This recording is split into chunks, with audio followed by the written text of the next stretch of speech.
Welcome to the court. This is Acker at Basketball. Hello, everyone. Welcome to another episode of the Acker at Basketball podcast. You're here with your number one father-son duo when it comes to anything ASUN men's college basketball. Although I would say that maybe after a time in Allen Arena, there might be one team of father-son that would argue that against us. But we're so happy that you joined us again. Thank you for being with us.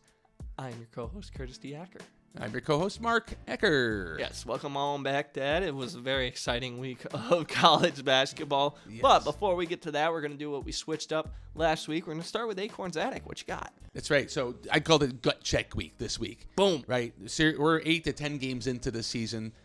Now, we're talking about trends in a little bit for each team, but our opponents know our trends. We know what we're good and bad at. So sometimes when you get in those situations, you're pushed because people know what's up. You got to find a way to work through that. You got to find that instinct or trust your instinct to work through a problem you're stuck on, or how do I elevate to the next level? Yeah. Right. So that's really what this theme is about, is how do you do that? And maybe not how you do it, but just the fact that sometimes you have to do that. Right. And it's really important to keep in perspective, though. It doesn't mean win, loss, if you were good at it or not, if you succeeded with that.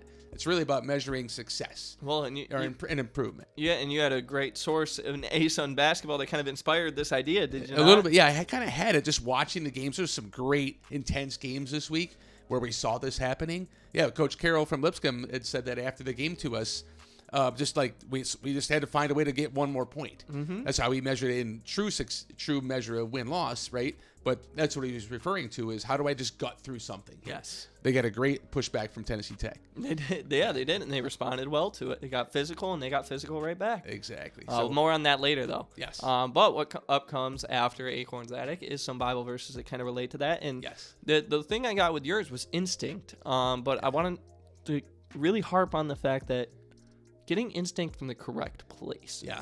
Because you have three major voices in your head. You have the voice of God, you have your own voice, the voice of the flesh, and the voice of the enemy.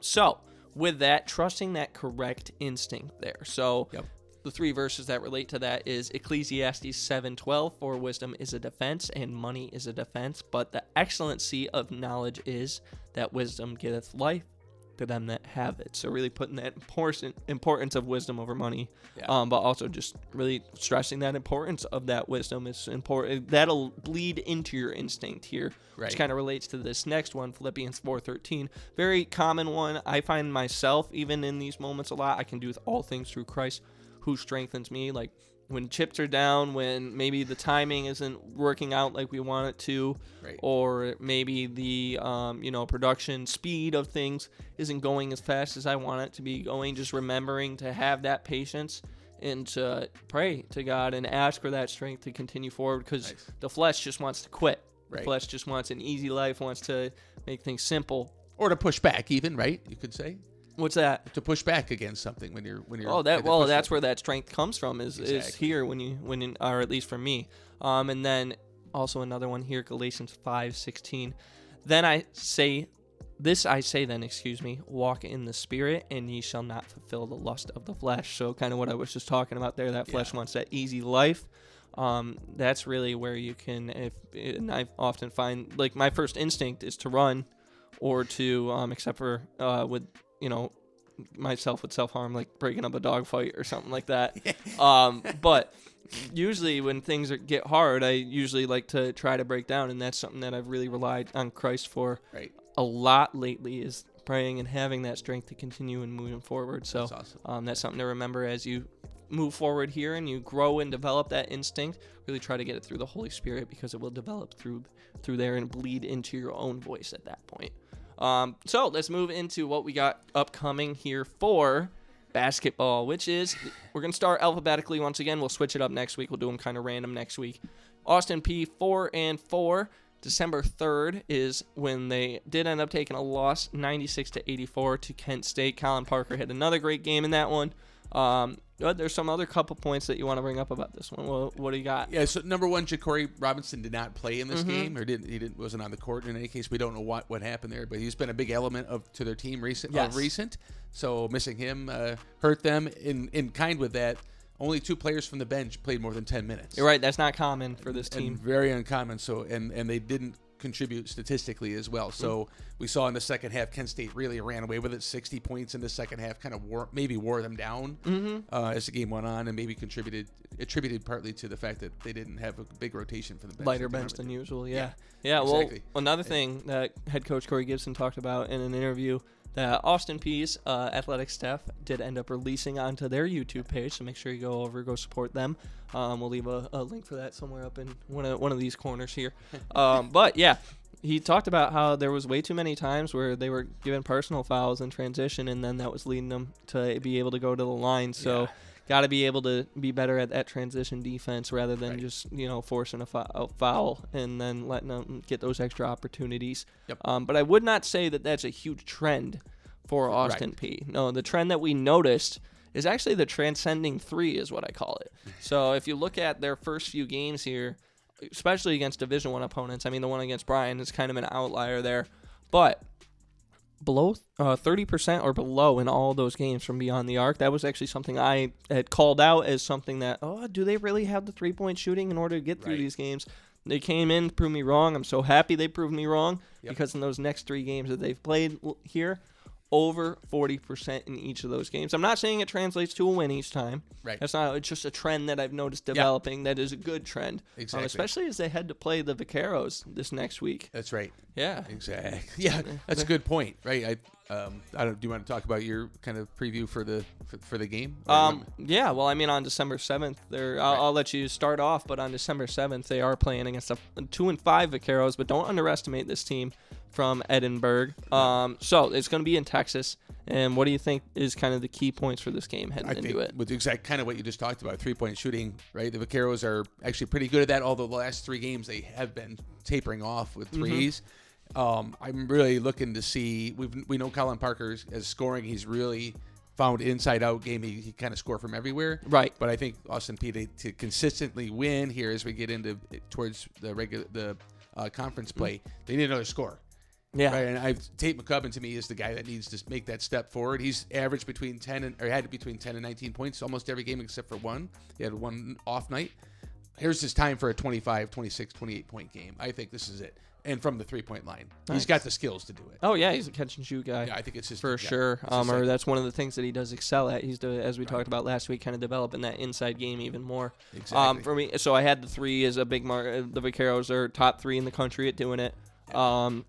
Austin Peay has matched those numbers as of late. 43% is what their 3-point shooting percentage is. Right. Same thing with, as we just talked about, Austin Peay as of late. That's going to be huge in this game. One thing, though, the Vaqueros haven't played against a team that averages more than 10 steals per game. Right. Obviously, we know Austin Peay is really good at that. So for me, I think that carries Austin Peay over in this one now that they've developed that 3-point shooting. One thing they do have to watch out for, though, the Vaqueros have been better at the free throw line as of lately. Yeah. So they got to watch out for that with what head coach Corey Gibson was saying. Right, exactly. And Peay defends the arc reasonably well as well. I've got him winning this game based on kind of on that and the gut that I'm trusting my gut here that Tate's going to take off on this one. So I got them with a victory. Do you as well, or what's your? Yeah, I already said they had a victory. Moving into Bellarmine now, also 4-4. They ended up getting a 99-60 win over Midway University. First win streak since 2022. First 3-game win streak.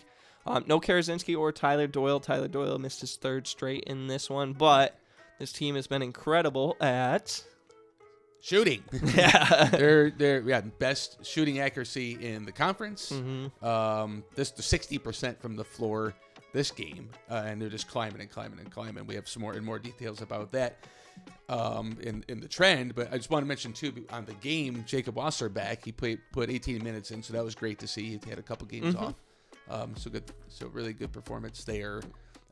Trends. So here's the thing with Bellarmine for the season.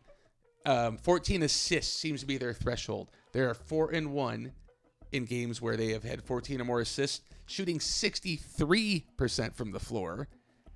And in games where they have less than 14 assists, they're 0-3, no wins. and they're only shooting 50%. Yeah, we talked about being 50, 40, 90, like in the NBA. They're getting it done on the floor. But they're right really, now. the point being is they're really elevated when they play team Share ball the and ball, move the ball around and find the best shot. Well, and there's been a different leading score in like the past 4 games or something like that. So yeah, trend has been up. Obviously, that's part of why they're going on this win streak here. Yes. What's upcoming for them though? So we got on December 6th, they will be going to Murray, Kentucky. Yeah. And facing Murray State, who are 6-3 at the moment. Tough team. Yeah. Tough team to face. Exactly. For me, with Murray State being such a dynamic offensive team, I think this is maybe going to be a really tough opponent for Bellarmine here, especially if Jack's not playing. Right. Jack did sit out both games that they didn't play against non-Division I opponents, so that might have been a tactical move by Coach Doug Davenport. Right.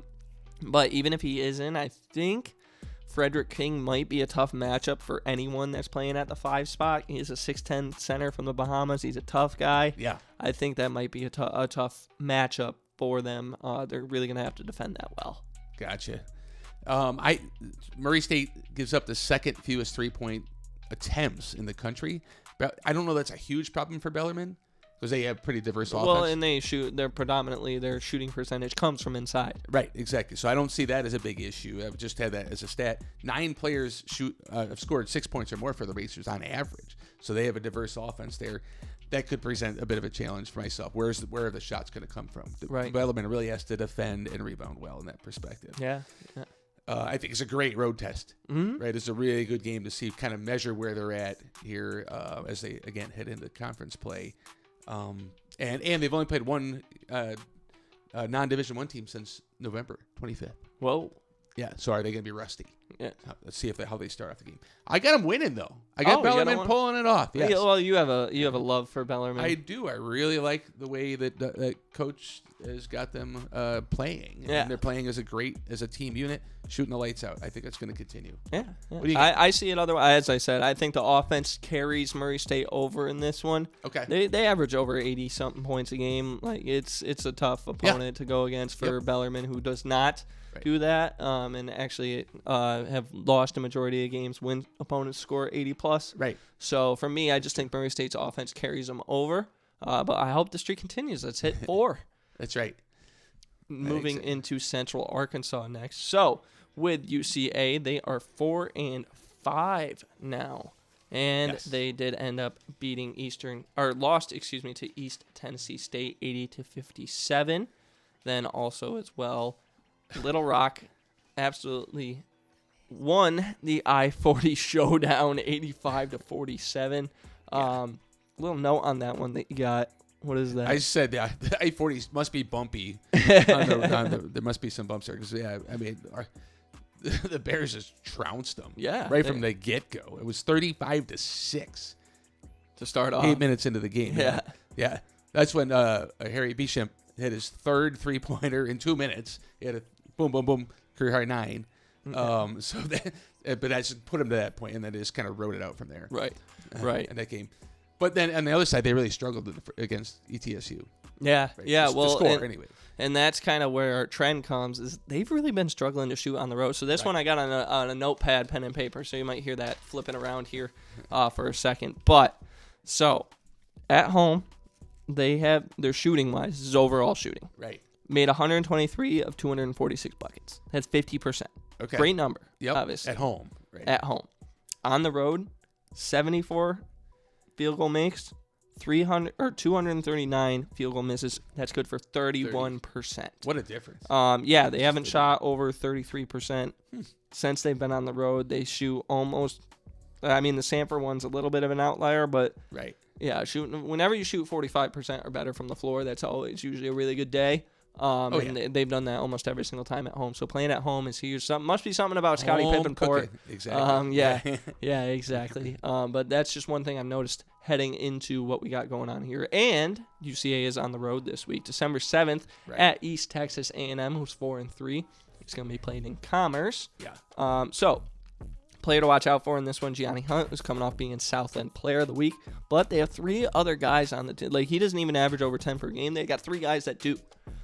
So that's just one thing. Maybe that might be a little bit challenging for them Good thing though, every game that East Texas has played, they turn the ball over.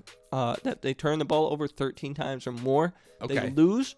UCA's obviously just had 21 in 2 separate games recently here, where they forced turnovers 21 times or more. Wow. So yeah, there's also been a couple of games where it was like 11, 12, so kind of right around that number. Yep. It's going to be a tough game. I think this is going to be a really tight one. They got to see how they perform on the road shooting wise though. Shooting and can they handle the ball? Can they manage the ball? 18 turnovers plus a game that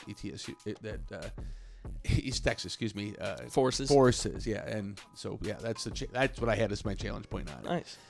Yep. What do you got for the record? I think it's gonna be a tough game for the Bears. I think they're gonna lose this one. Maybe a 10-point-ish game. 10 to 15 is my gut. Wow. I just think the turnovers are gonna be costly. I get you.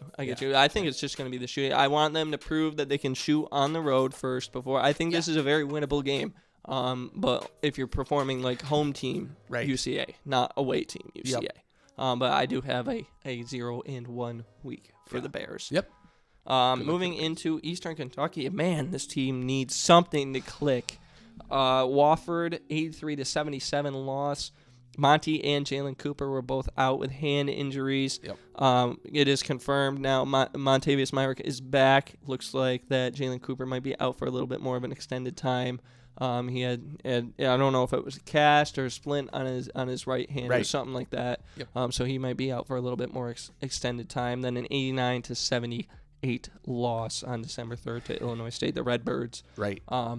So with this one here, also in that one, Jaden Harris had career highs in points and rebounds as well. He's kind of coming around. Yeah, here. He's emerging as he's filling that role that Cooper has been in since he's out. But he's really starting to come into his own. So it'll be good to see that continue.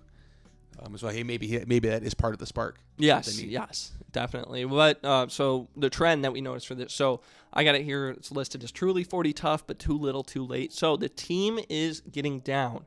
You can see them all on here. You can see all the leads and the final scores at everything here. The time that lead was happening at, and then how they closed it out. They just keep tightening the gap here, but they're not clicking early enough into the game. And we know that the defensive end has been a challenge for this team so far to start the year. Right. When is it? But one thing I do want to say with this trend here. If you sleep on Eastern Kentucky coming into conference play here after this non-conference schedule, you're going to get burned. Oh, absolutely. There's no doubt. Because they've shown it because they can come back from the early hole that they've gotten themselves in. Yes. Right, to give it back as an example. But yeah, I mean, even in that Illinois State game, they finished down 11, but it was like down 6 before they started having to do the intentional foul. It was run, exactly. Yeah, they're finding a way to click towards the end of the game. It's just when is that going to carry over and boil? The pot's boiling. Yes. When is it going to overflow? Exactly. I agree. Is the really big question. I agree. I still have strong hopes for their. Well, they have a good week to do it here, too. They do. On December 6th, they're going to play against Indiana University East. That's actually where they're the Red Bulls NAIA school competing in the River States Conference. That's where Jake Johnson played last year. Stetson Jake Johnson. Yeah, nice. yeah. And then also through 8 games, just the Red Bulls, they average over 85 points per game. Wow. So with Eastern Kentucky on a slide right now, obviously, random every now and then an NAIA will be a Division I team. Yep. I hope it's not that, but with those points per game that they've been averaging and being 5-3, maybe this is the team. I hope it's not though. And then also as well, Illinois. What do you got for that one? Yeah, so that game is at Eastern Illinois in Charleston, Illinois. They don't score, so I think that plays into everything we've been talking about. They're averaging 60 points a game. Yeah. Very low. So again, my vision there is that EKU can use that to their advantage and be a stepping board to where they're heading. Yes. We get into so what do you got for? So I'm going to go 2-0. Yeah. I think they're both scenarios. Okay. The home game against Indiana University East. A good chance to just win. They need a win at home. They're the only team in the conference that is as an under 500 record at home at this point. So there's that, and then I think that carries good over. Nugget there. And I think that carries over to the Eastern Illinois game. Yeah. For me, I got 2-0 as well. Nice. I think they're going to be able to overcome. It's fair, as I said, it's rare when an NAIA school does defeat a Division I opponent, and then Eastern Illinois totally agree with your problems about the offense there. That's a great matchup for a team that's struggling on defense. Maybe they can find that defensive identity there, carry that momentum on as we move into conference play come up soon. Right. Moving into the FGCU Eagles, a team that's over 500, 5-4. They did lose this past week, though, 89-83. Good game out of Isaiah Malone, his second career double-double. Ramir Barno had a career high in assists. But trend that we've noticed kind of right now is that and also they gave up a lot of foul. It seemed the free throws was the big difference in this one. Right. But the trend that we've noticed from here is, as I get my papers ready. I got it. Oh, you got it? I've got it. Oh, okay. You go for it. It's an odd trend because we've been talking about and marveling at how fast the Eagles can run and gun and transition. And how great at offense they are. So great. So how about this? The odd stat is that the reality of wins losses is the exact opposite of that. In games, so sorry, I got to find it here. In their losses, they're averaging 75 shot attempts, and in their wins, they're averaging 60. So 15 shot attempts. Got to play with slower pace. Wins and just. I mean, it's pure as that. A simple stat like that. Yeah. We noticed at first because they were losing the games on average of 100 points given up per game, even though there was some overtime in there as well. But still, and then it kind of why is it 100 points? Because they're running and gunning and paying too fast. And they're paying for it on the defensive end. Right. So when they slow it down and maybe a little more efficient with the ball, then they're winning the games. Yeah. So for what's upcoming for them though is on December 7th, Florida Atlantic, who's 5-3 right now. FGCU is favored to win this game, though, according to ESPN. So, for me, FGCU is the better rebounding team. Rebounding is always important for me. Then with that as well, with the trend that we found with FGCU, FAU is more of a slower paced team. They don't shoot nearly as much as on average. Those games aren't nearly as high of scoring or as high flying and as high tempoed as they are. So for me, I think that really bodes well to what FGCU has that we discovered tonight. Right. I'm thinking that's a really key point is if they can control pace and control it at a slower rate than maybe what they want to play right now, then they might end up getting that W. I'm not sure, though. Exactly. I want to hear your points first before we found the trend. I actually said it's going to be a great battle of those two tempos as it plays out, and will the Eagles get bogged down if they get into a half court type of game? But then looking at the trend stat, I'm like, nope, they need to get into a half court game. That's not an issue whatsoever. So.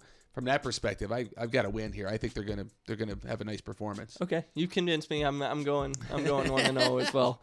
I'm definitely going 1-0 for. All right. And they're gonna be 2-1 against Owl teams in 2025. How many times has that happened ever? I gotta look that one up. That's a good stats. People find that. How many times please let us know. Anyways, moving into Jacksonville, another team that's sitting at 500 at 4-4. On December 2nd, they had a scare against Florida A&M.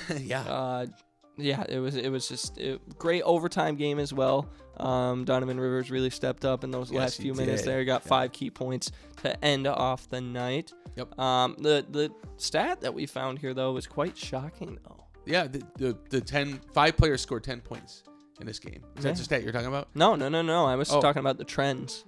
Oh, the trends. I was still talking about the game itself. Oh, okay. Yeah, it was good to see. Real quick in the game, 5 guys scored 10 points. We've talked about with Jacksonville struggling to score. Missing a great score. In this game, they had 5 guys scored, so it was good to see that they had that balance. Yeah, that was it. Sorry. No, that's okay. That's a great point. I'm glad you said it. Exactly, but yeah, from a trend perspective, fouls and opponent turnovers. So when Jacksonville commits a foul or large scale fouls, they lose, and when they don't, they win. The cutoff is about 14. Or on their wins, they gave up 14. Yeah. Or 14 fouls, 14 and a half shots of free throws against. Yeah. And when they don't, it's 23 and a half fouls. Yeah, the only outlier really is Bethune-Cookman just there. But Bethune-Cookman is 2-6 right now, so it might just be caliber of team there. Right. So it translates to defense or not reaching and all that good stuff too, obviously. So Right. What do you got for, actually, let's tell them what is upcoming. On December 6th, they are going to be going to FIU to play against the Panthers in Ocean Bank Convocation Center. Yep. And then also on the 11th, going to be hosting Trinity College of Jacksonville. What do you got as the key points heading in here to this week? FIU just beat Florida Gulf Coast, right? Exactly. It's a big win. It was a big win. We talked about the trendy here. Are they going to be consistent with their scoring? Right. We just saw a nice game for it, but can they consistently do that? To me, that's the big key here. Right. Is that going to be able to carry over? Okay. In this game. So your threat isn't trend. Yours is more that which is a point you've been on for quite a while now. And I agree. They need to find that consistency. Yep. Game in. You look at. I'm pretty sure it's almost like win loss for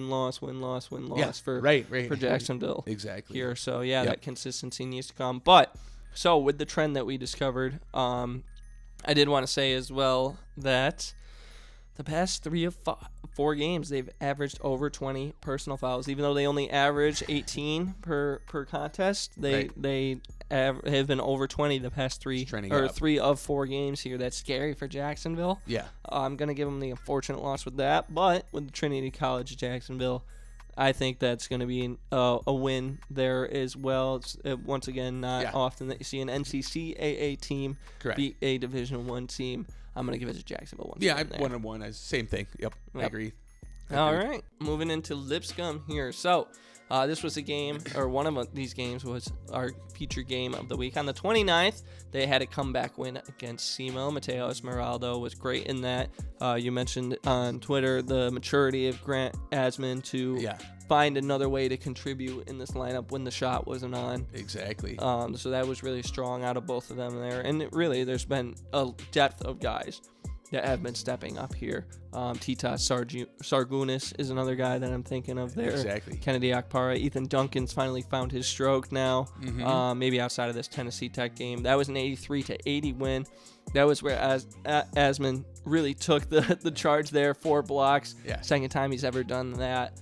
Really physical contest as well, as we talked about earlier a little bit. Started wide open, and then Tennessee Tech just tightened up. Yeah. And really pushed Lipscomb's. Lipscomb couldn't outpace them in this game, which they've been doing lately. They've been wearing teams down. This one they did not. It was a match. Yeah. It was a very funny, very fun. They did win the turnover battle though, which is a developing trend here. So this one's a little bit different. We kind of saw from the eye test an awakening really in that UNC Asheville game. Yep. Since then, you can see all the stats up on the screen here.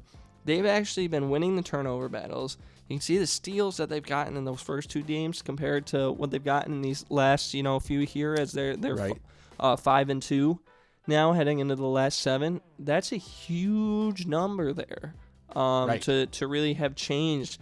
And I think that's really contributed to the offensive production is that intensity on the defense is leading to that. We talked about it last week with the Bears doing that. Right. I think Lipscomb's done the same thing. That's kind of the trend that they've developed here as they had to play against Alabama A&M, who is 4-3 right now. 4-3. Yeah, they're 4-3 right now. 3-3 when I had written it up. Yeah, and they're really good against defending the arc. The 18th nationally there. So that's one of the things that Lipscomb likes to go to is the 3-point shot. So there's a big matchup battle from a statistical perspective there.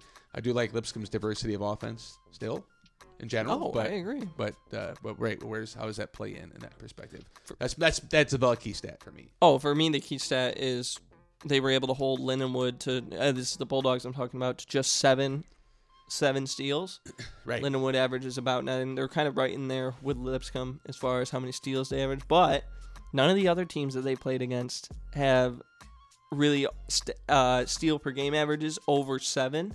At all, and 7's the cap that they've faced against opponents here. They've only allowed 7 steals. That's the maximum they've allowed against any opponent. So for me, that's the key stat is will this trend for Lipscomb continue over into this one? Right. With the way that Lipscomb is gunning right now, I don't see that slowing down at all. They found a way to win it consistently in multiple games. Everyone seems bought into the program. I really like what Lipscomb has going on right now. I got to win.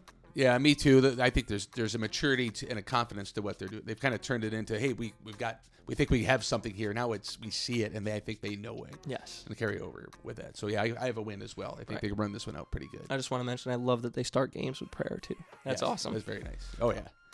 So next up for the ASUN week is North Alabama. Yeah. So December 1st, what a turnaround week. 5-4 now. December 1st. UNA beat Jacksonville State in a in-state rivalry game, 73-66. Yeah. then also got a 65-63 win. At the end of it, Kanan Jefferson had that game-winning bucket, which we got here kind of like right in time. we were watching the whole game in the car on the way home, or at least as much as we could, whoever was driving. I kind of had to listen to it. But when Kanan scored that bucket, I'm like, oh, that was a tough bucket. That was crazy. Yeah, that exactly. was a very tough make, and I'm so glad he got it done. That was a great comeback. They started off really slow. It was, 20-6 or something like that to start off the game. Both games, they started off slow. And they talk about gut check. This is a gut check. What do we got inside of us? Mm-hmm. And he said, especially, I think, Dante Bacchus, Darkon King, they really led the charge as far as the results, what we saw outside of what happens going on inside of your head and everything else. But they really took charge. I thought Dante really stepped up. Yes. Yeah, in fact, that's the trend stat here. I'll give you a stat behind that. They've lost 3, now they've won 3. In the 3 losses, Bacchus had 30 shots, 38 points, 10 rebounds.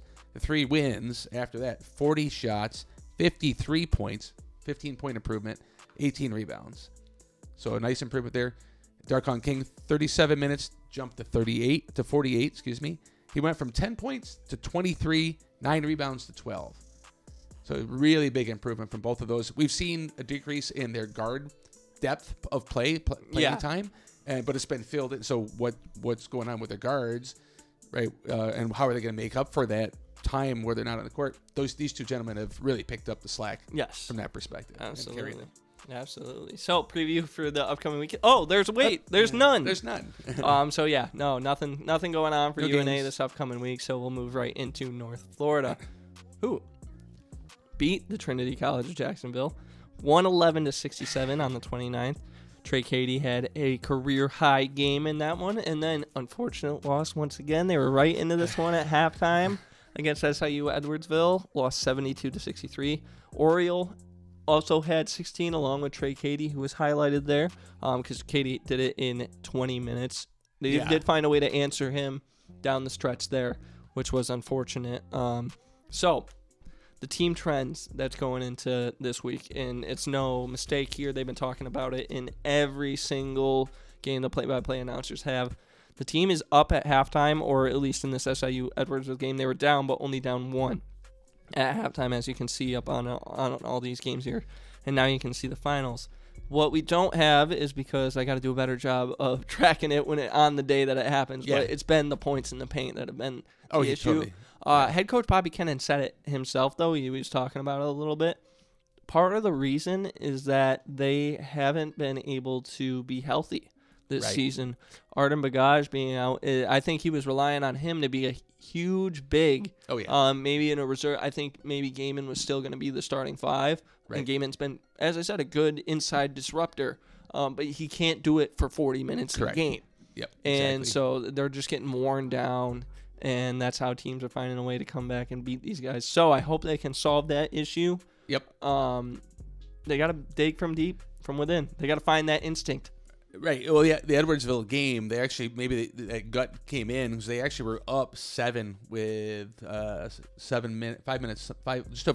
under 6 minutes left to play. So they had it. Right. They pushed it a little bit farther, and then they kind of faded out at the end there. Yeah. So unfortunately, we'll see what happens as they head to Gonzaga here, who's 7-1, nationally ranked. They're number 11.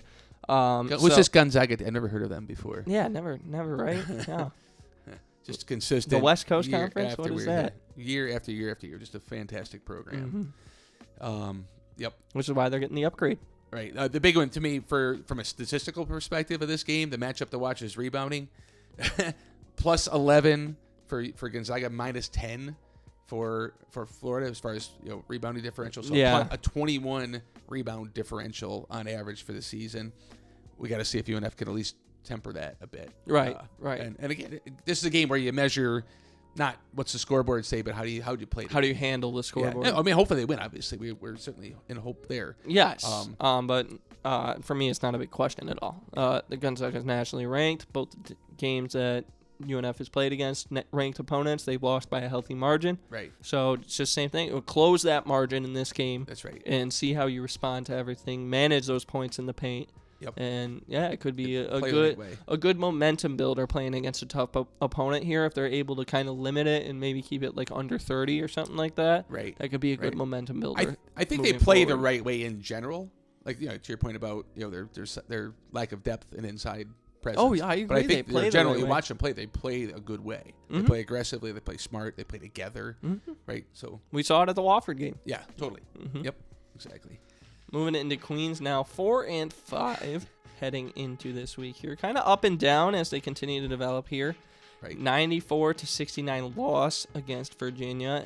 And then also 107-74 win against Gardner-Webb. Nice healthy win there. Right. Yeah. Nasir Mann, 20-point first half. Want to mention that. I mean, Avante Parker is highlighted there, but Nasir's had 2 great games in a row here. Yep. As I've said, he's a complete professional. One thing that has been a trend, and it kind of fell apart with the Gardner-Webb game a little bit, but they kind of have been putting more emphasis on the offensive rebounds. I feel like, especially in that. I mean, they didn't shoot well against Virginia, but Virginia was a great rebounding team, and they ended up putting up 17 offensive rebounds against them. Right.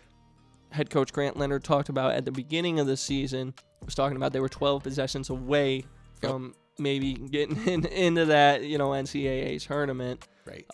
So, I mean, with that, on average, they're averaging 11 these past 4 games, 8.2 the first 5. For the beginning of the season, right? Yeah, and Furman was just kind of a little, even 2 as well, actually, to that point.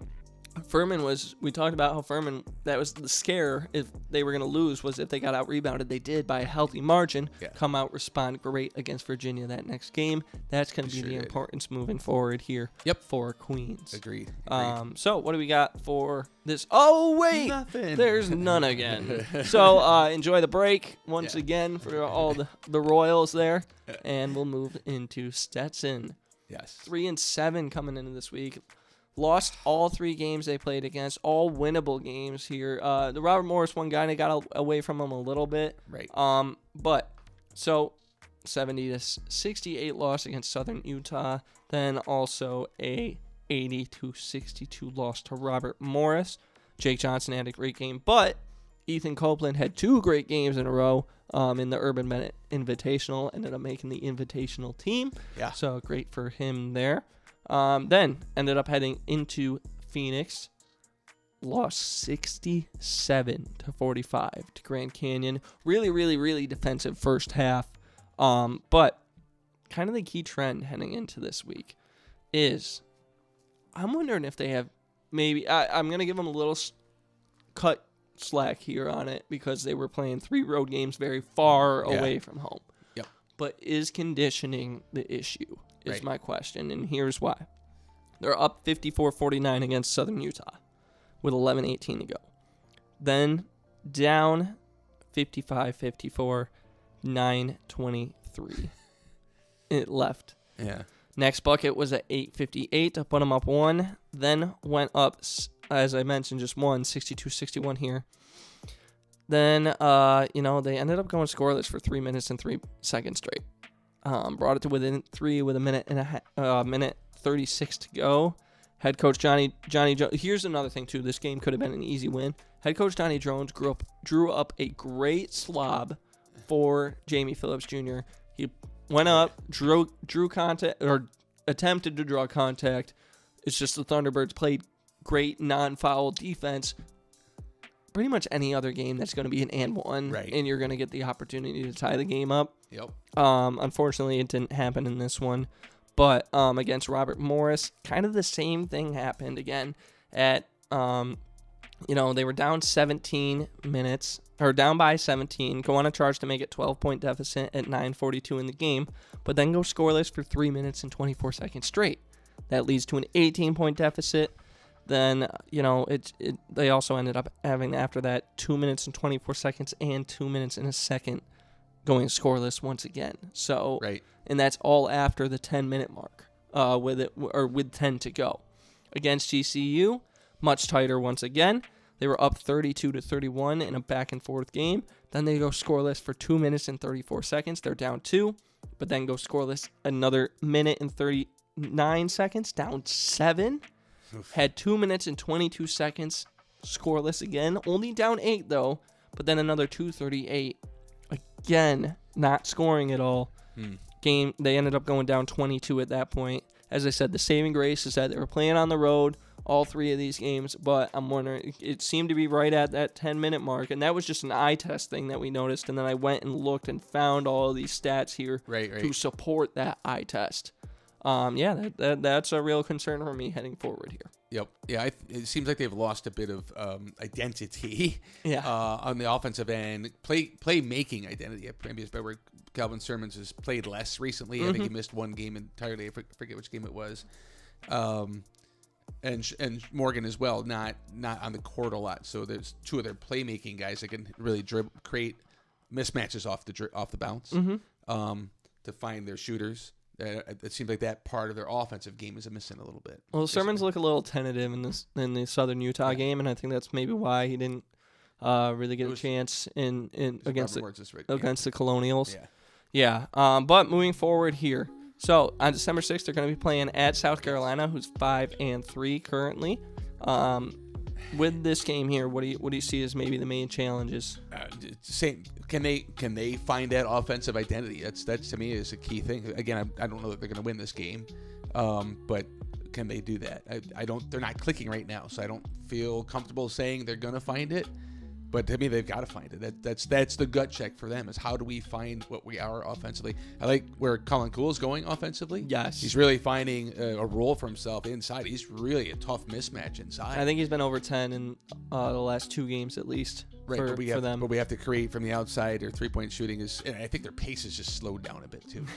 Well, you talk about the three-point shooting. So South Carolina is great at it. Yeah. They hold teams to under 30. Although in 3 or 4 of the games where opponents have shot 30 or better against them, they've lost. No kidding. Yep. Ooh. Yep. Nice grab there. Thanks. I like it. Thanks. Stetson has found the ball from deep in Howard and against VMI. Oh. But now they've lost it again. Right. They're under 30 in the past 3 games that they've played. Right. That's what I'm saying. With a guard play, you're not creating that. Maybe not as long of a distance for this one. So perhaps that 3 ball returns. Right. But I mean, you need the 3 ball. We saw West Georgia didn't pull off the win, but we saw the game plan difference when West Georgia went and played Power 5 teams versus when they played mid-major teams. Right. They put a lot more emphasis on getting 3s early, and then as soon as the 3 kind of followed away, that's when West Georgia kind of fell out of the game a little bit. Right. You need a 3 ball in order to beat a Power 5 team. Yep. With Stetson kind of having lost that as of late, I got to give this one to South Carolina. Same. But same thing. I hope they're able to rebound, get a 4-7 going into, this next upcoming week here. Exactly right. Well said. Thanks. Nice research there. Thanks. What do you got? As usual. Do you... I have a loss. You have a loss as well. Same thing. Same. I think we're in the same theme. You explained it way better than I did, with good details behind it. That's okay. I just said they're not going to win. No. Moving into West Georgia now is 5-3. So the results of this one on December 1st, double overtime, absolutely insane. Chaz Luthas 26 points, 2 big threes in that last minute, a double overtime.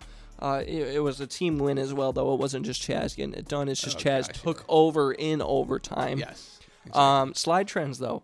So the record versus mid-majors, so we're just going to throw it up here. This one's a pretty easy trend to follow here. They have beat every single mid-major team that they have played against. Yep. Coming in underestimated at the start of the season. By you. By a lot of people, not just me. The coaches and the media's poll, too, which we are not a part of the media poll at all. So I don't want credit for that there alone. But, kind of with what's going on here, could they be one of the best mid-major teams in basketball? That's kind of the question that we need to start asking about West Georgia. That's right. They're feeling it. What? And I was gonna say next 5 of the next 6 games are at home. Yeah. Good chance for them to extend that run. Absolutely. And that gets into the conference season. December 6th, Tennessee Tech at West Georgia. This is actually something though that I want to. What I just stated about West Georgia, could they be one of the best major teams in college basketball? Yep. Yes, absolutely. But it's going to be tough to beat an opponent twice. We always know that. Yeah. It's tough to beat an opponent twice. Yep. They do have the advantage of being at home, which you just talked about. West Georgia will win this game if they don't ride the high horse as far as ride the momentum. Yeah. but don't let it affect your head. habits Right. that got you here in the first place. Yep. I didn't really do much statistical advantage into this one just because it is a rematch. Yep. I think it's more of a momentum and an interior thing. If you want to continue to succeed, you got to continue to work for it. Exactly. That's exactly what I wrote. I don't think West Georgia's success to date has gone to their head, and they're going to continue with the trend. That's what I wrote. Just in I didn't even know you just in line with what you said. That's what I was giggling over to myself. The last game was a 2-point game at Tennessee Tech, right? So it could have gone either way, right down to the wire. I think. Well, as Troy did as well. They've had 2 tight games now. Right. But we talked about it a couple weeks ago. They're finding a way to win those tight games down the stretch. Double overtime. Yeah. That was a March game. The game against Troy was a March intensity It really was. game. We were like off the couch watching that. I think it was incredible. It was a very, very, very fun game to watch. Yep. I got 1-0 for him. I'm going with the win as well. Again, I gave it away probably. All right, they're going to be happier with you now this week than they were last. You slept on them last week. I did. Yep. I did. Can't be sleeping on West Prove me Georgia. wrong. Nope, not at all. All right. Well, that's going to do it for this episode of Accurate Basketball. Thanks again for sticking with us. I know we had a little bit more depth for you this week, so let us know if you like the depth or not. Be sure to check us out on Instagram and X as well. Also got the Facebook going, so give us a follow on there. And thank you once again. Stay blessed until we see you again.